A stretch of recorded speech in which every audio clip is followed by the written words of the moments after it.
This Torah class is brought to you by TorahAnytime.com. Okay, good morning, everyone. Shalom Aleichem, Bruchim Abam. We continue in our Seder Mishna Berura Daf Hashavua. Welcome back. I hope everyone had a nice Yom Tiv.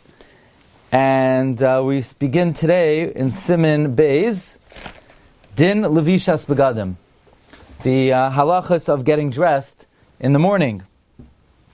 So the obvious follow-up is Siman Aleph is all about getting up in the morning.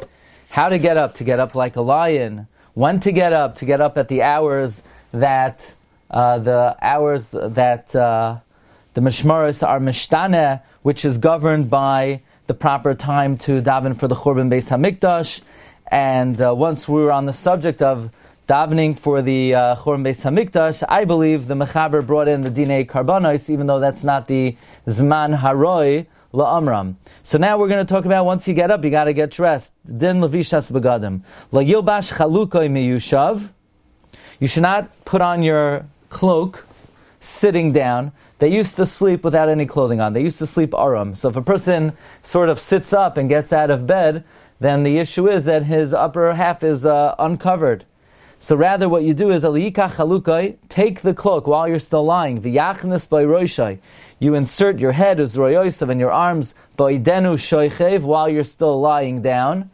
So basically the person is under the covers, and while he is under the covers, he then, as he's moving his head and his arms out of the covers, he's putting the cloak over his head and his arms.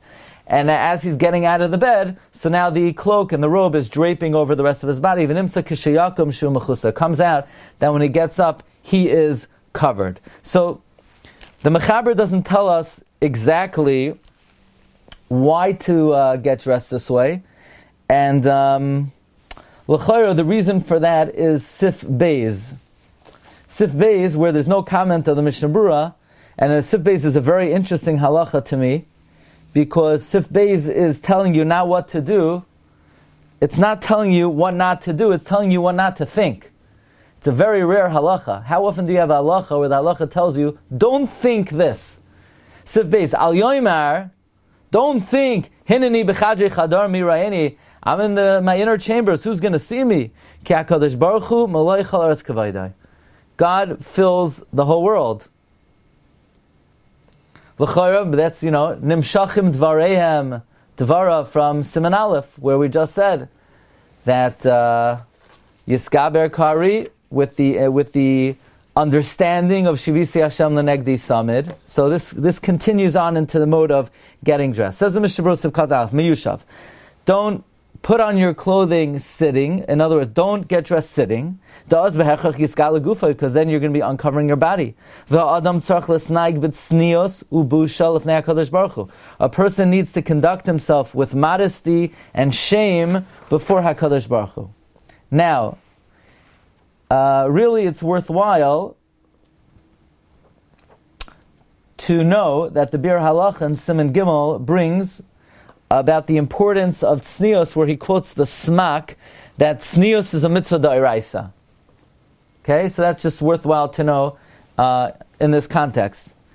And a person's obligated, a person needs to conduct himself in modesty and shame before Hashem. Even if it's dark, and he's in his inner chamber.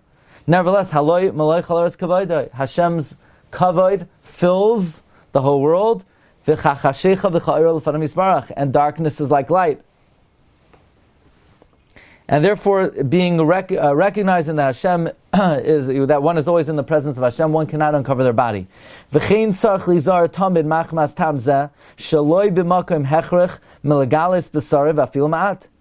for this reason, the same way you can't uncover your chest, you should not uncover your arms.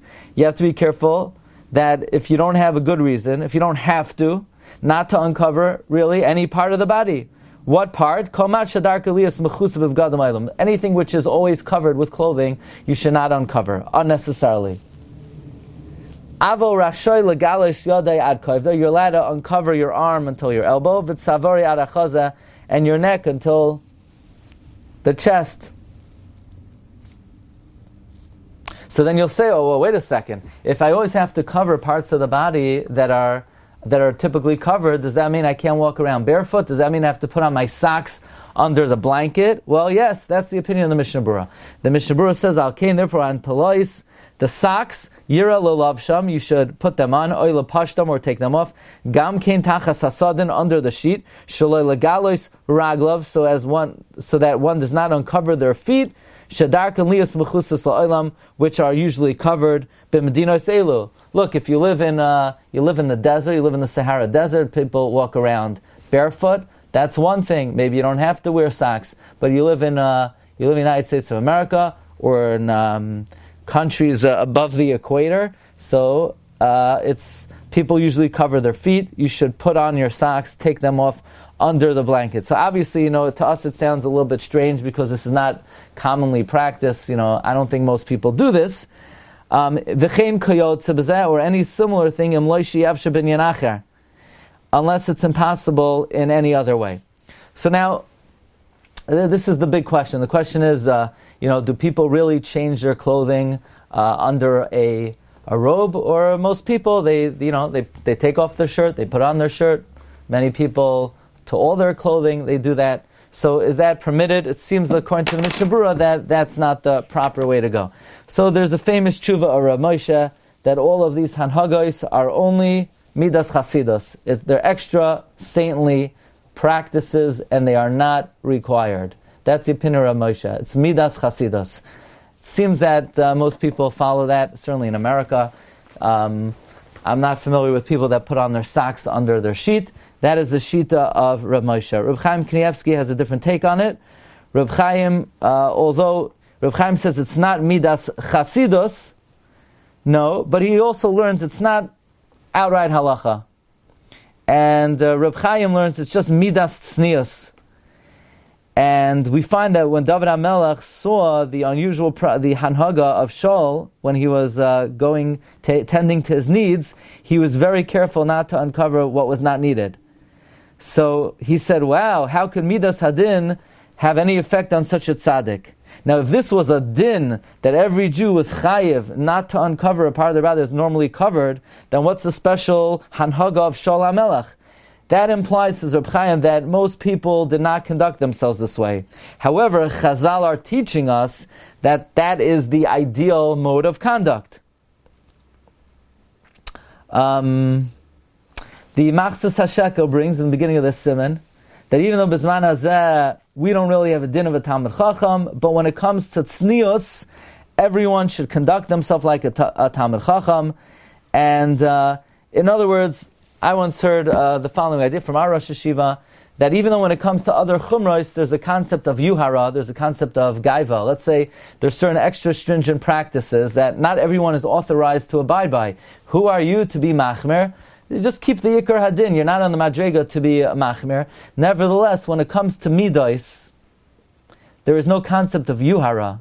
A midah is something which is ideally should be observed by everyone, and therefore it's not considered excessive. In other words, like this: is a person obligated to put their socks under the blanket? You can't say you're obligated to do that. Rav Moshe says midas chasidus. Rav Chaim says it's only midas tznius. But one would not be considered to be acting in extreme if they did that. If you want to follow the Mishnah Berura to the letter of the law, also it would be appropriate to do such a thing. What about getting dressed and undressed in the bathroom? In other words, can one be lenient there and say, well, in this place, we're going to see later that when one goes to the bathroom, one should only uncover what's absolutely necessary. Rav Moshe is also lenient about changing in the bathroom, because Rav Moshe says the idea over here of not uncovering oneself is because Maloi Chala Aretz Kavoidai, to honor HaKadosh Baruch Hu. And Rav Moshe says there are certain Mekayimos that are not Makayim Kavod. So again, it would be considered, let's say, much more appropriate if somebody was, let's say, taking off their pants and putting on pajamas or that kind of thing, taking off their shirt, to do so in the bathroom. Should you in the bathroom there put on a robe to change? That would be together midas chasidus l'chayra. Okay, so the Mishnah Berura continues. We'll discuss this more in depth in the review on Sunday. Okay, the Mishnah Berura continues. Likewise, when one is bathing in the river, it has the same din, meaning basically only uncover yourself when absolutely necessary. You should be careful to undress and dress as close as possible to the river. Don't take a mile hike after you're bathing, but rather one should get dressed and undress immediately, so as not to go uncovered for no reason. But on the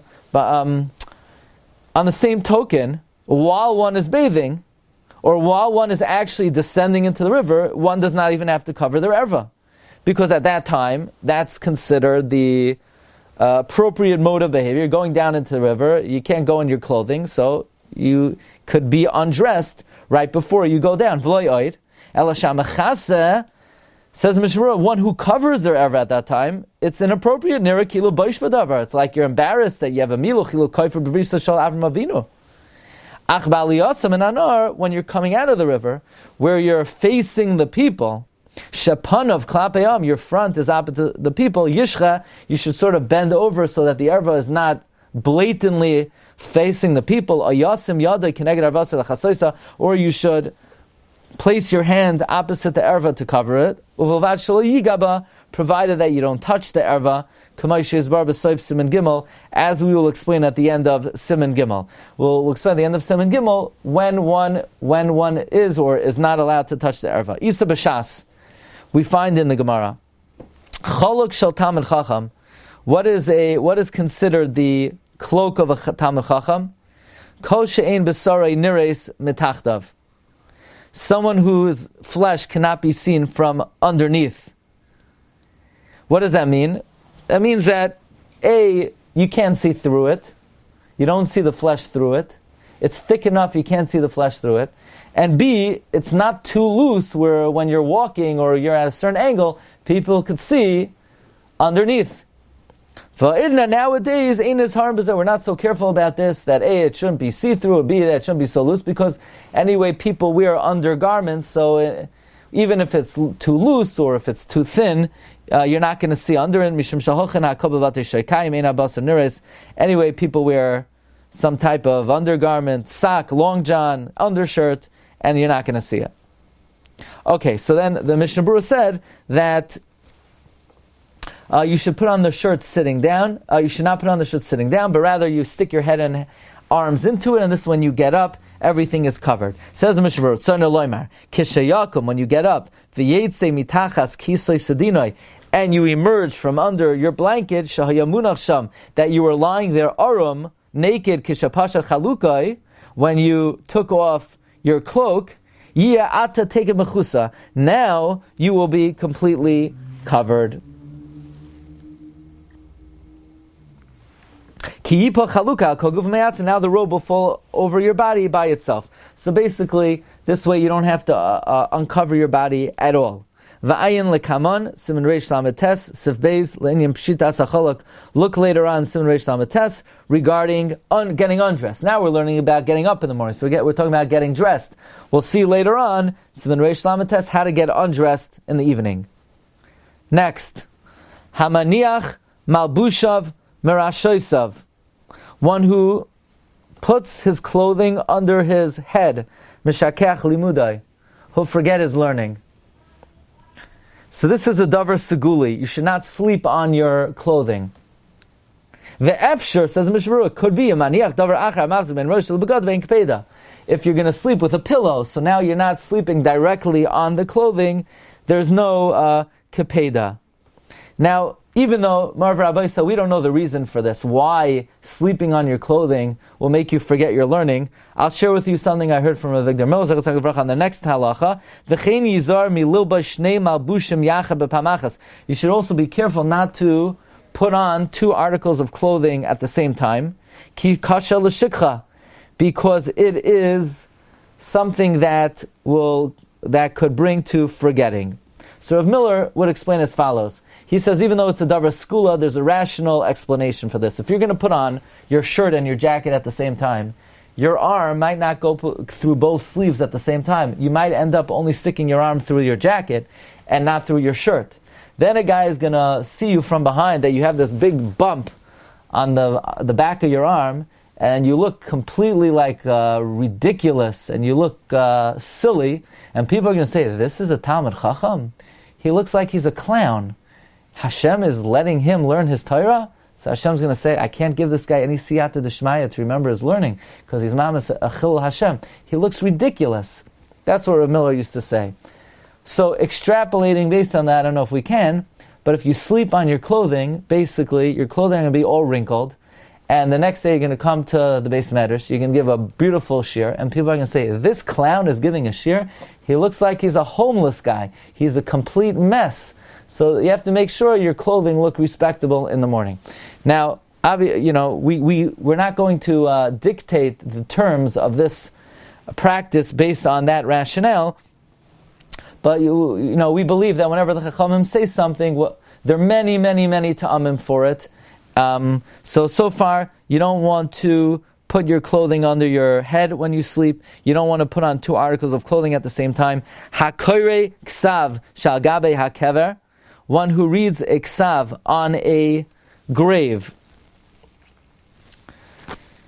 Oy hamistakel b'fnei hames, or one who looks at the face of a dead body. Mishakech limudai. Now, regarding reading a ksav that's on a kever, we'll discuss this further tomorrow. According to many poskim, that's only if the ksav is boilate. That's only if the ksav is protruding.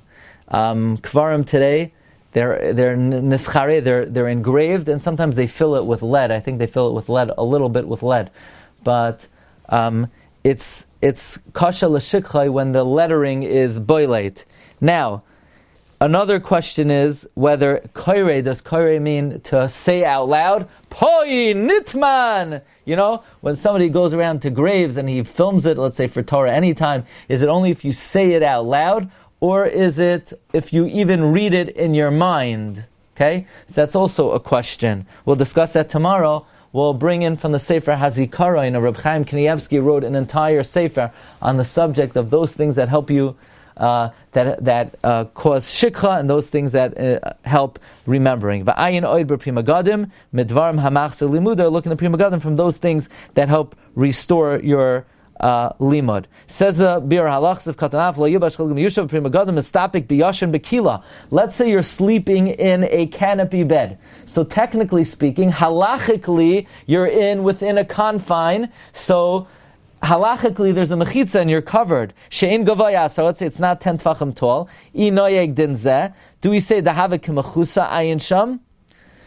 So I would say the chakira is like this. Do we say, well, halachically you're considered covered, or do we say this is not a matter of whether in lumdus you're covered or not? The bottom line is you're not wearing anything, and it's a matter of engendering a certain snios l'fnei HaKadosh Baruch Hu. So even if halachically there's a mechitza, but nevertheless, practically speaking, you're uncovered. In the Malbum, Masik L'Isser, he concludes that it's not permitted. Ayin Sham. Okay, we'll hold it over here. Bez Hashem, we'll pick it up in Sif Gimel tomorrow. Thanks everybody for joining us. Have a great day. You've just experienced another Torah class brought to you by TorahAnytime.com.